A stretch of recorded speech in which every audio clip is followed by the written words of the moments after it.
Hello, in front of me I've got EPOMAKER Galaxy80. In this video I'll show you how to connect it to dedicated app.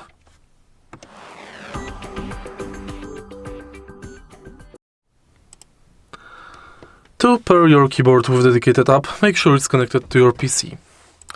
Now, on the PC, enter EPOMAKER website, search for EPOMAKER X Feker Galaxy80 driver and download it.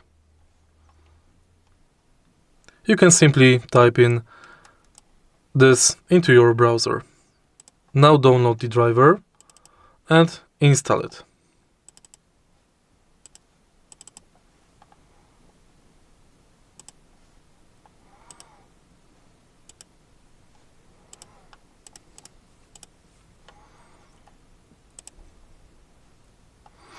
And it's done.